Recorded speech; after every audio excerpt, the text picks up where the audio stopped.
So having had a chance to sample the latest clinical offerings, you come to the conclusion that yes, the terpene profiles are slightly different, but broadly speaking the effect on the brain is similar enough, so if you're operating machinery, it's probably not going to affect you anyway. So if you're sensible, you do sort of wait before driving and things, as the doctor tells you to, so you don't kill people, and the ability to drive already dangerous machinery by licence does extend apparently automatically via the clinician's view.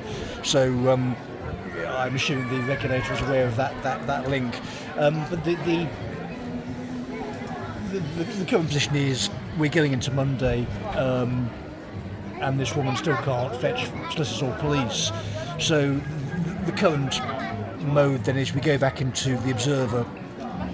So this now gives us quite a good view of Edinburgh, including Edinburgh Castle, despite the ring of steel behind us. So all we actually need, by the way, is vision. So if we've got good vision over the entire area, that keeps us secure.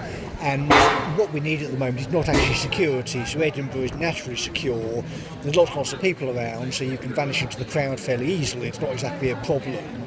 The issue is bureaucratic.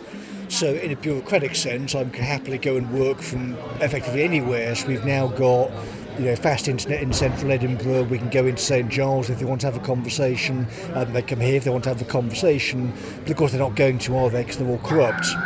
So when you're dealing with lots of hardened criminals, they're not exactly eager to be honest, are they? And they've been hiding since November. They're suddenly starting to realise they can't hide. So this woman's silly process that she's concocted out of whole cloth hasn't done anything. They're not getting a laptop full of criminal evidence back unless it's handed off to someone who is shown to be honest. But they haven't got anyone honest because they're creating fake bureaucrats.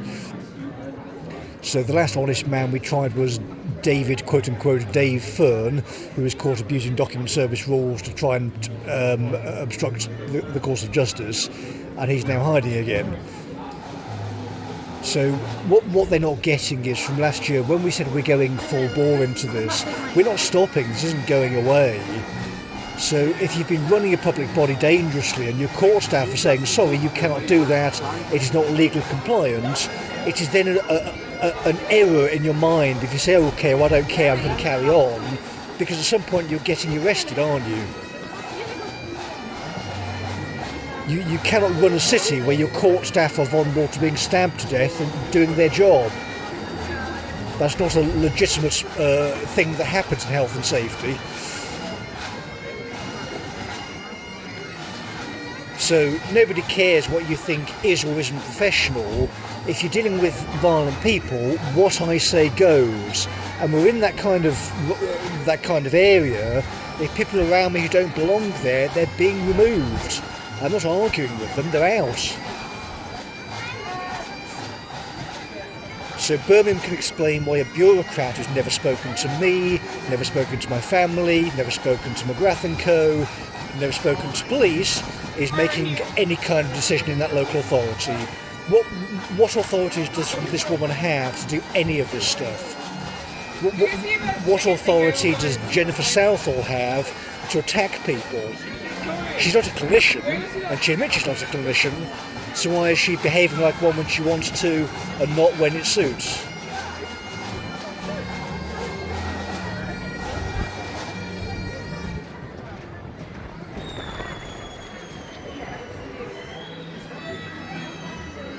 One would think for about 30 seconds and consider when the surviving head of the McGraths is sitting in Edinburgh saying, well, it does actually appear that the justice system in Birmingham has broken down, and that not being contradicted by anyone in the entire polis, and a fake bureaucrat emerging to do a sort of, I don't even know, ghost in the machine finger wag, effectively, that of course is being ignored.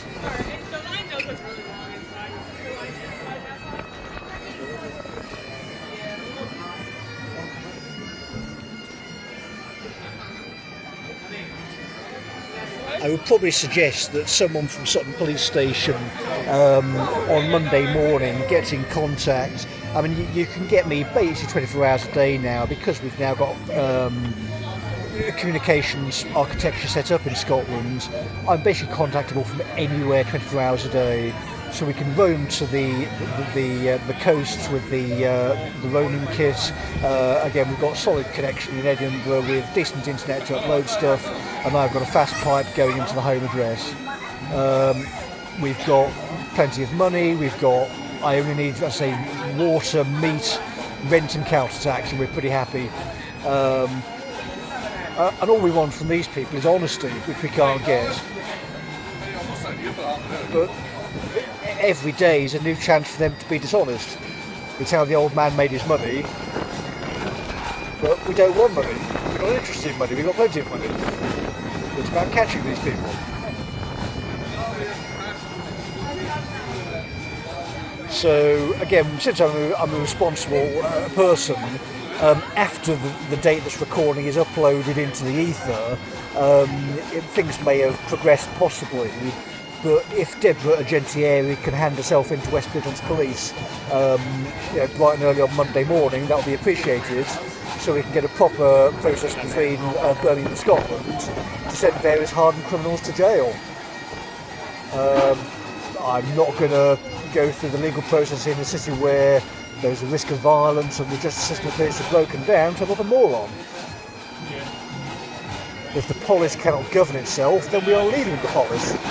And my assets can be assisted from removal by somebody outside the polis who will offer such a service, I'm sure. But since Deborah appears to be throwing herself in front of John Cotton and the managing director, we'll let her take responsibility for all the violent crime that now happens in the city. When a court officer is saying go and fetch police, that's not a request after 17 years, it's an instruction, isn't it?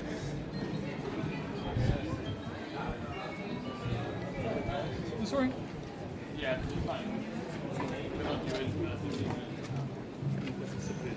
So I was saying to my colleagues yesterday, if you want to solve a murder mystery on Friday, there's your avenue. So again, first name dot last name at birmingham.gov.uk. You can try and find some of these people yourself. Don't need me to do it for you. A lot of these people are fairly easy to physically locate. It's a housing stock. That can't be levitated away.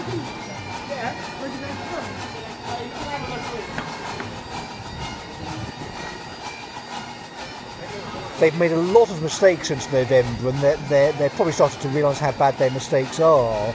But it's really once law enforcement starts getting involved, they really start to realise how bad it's going to be. So